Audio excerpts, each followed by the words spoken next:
This question is a little bit involved just because it gives a large amount of data. So what we're going to do is we're essentially, you can read the thing here on your own time, but it's comparing two different sodas.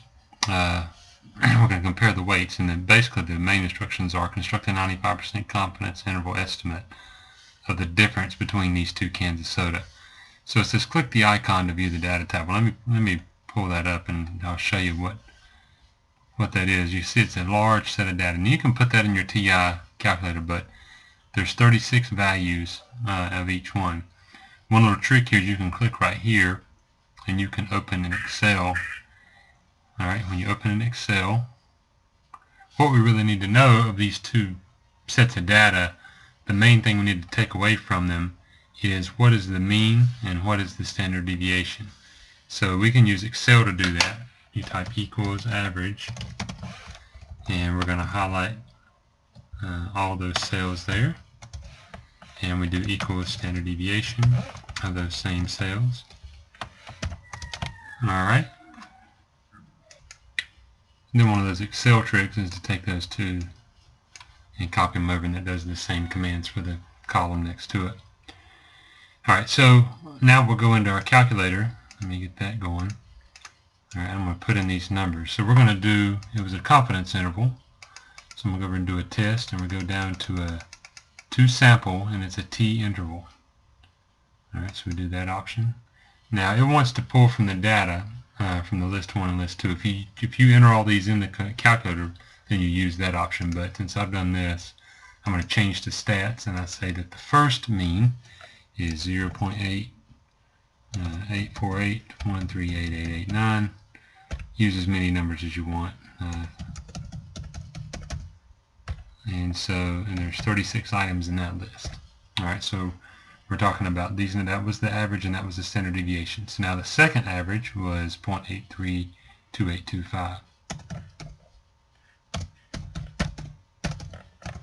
And the second standard deviation was 0.025697686. And there were 36 items in that list. The confidence level was 95% that we wanted. And it also stated that the standard deviation was not to be pooled. Let's go look at that, and I'll show you where it says that. It says that right here, do not assume that the population standard deviations are equal. That means on the calculator you select no for this. That's what that means by pooled. Alright, so we're going to continue down, and we will then hit calculate.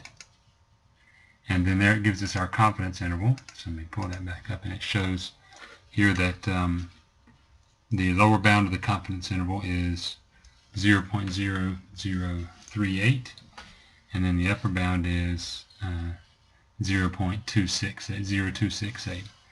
And then does there appear to be a difference between the mean and weights? And so we use a confidence interval, which is kind of hokey in this case. You typically use a p-value and do a hypothesis test, but you can use a confidence interval. So since the mean weight for the generic soda appears to be greater than the mean weight for the diet variety, because the confidence interval only contains positive values. So in other words, the difference in the weight is or volume is 0.0038 to 0.0268. And since there's no, that's talking about the difference between the means, right? Since the difference is a positive value, that means that one of them is always greater than the other, meaning that the diet soda always has more in it than the regular soda.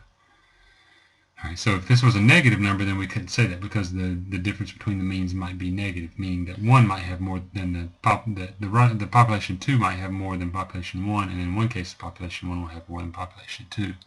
But since it has only positive values, we can say that definitely there is a difference between the two volumes.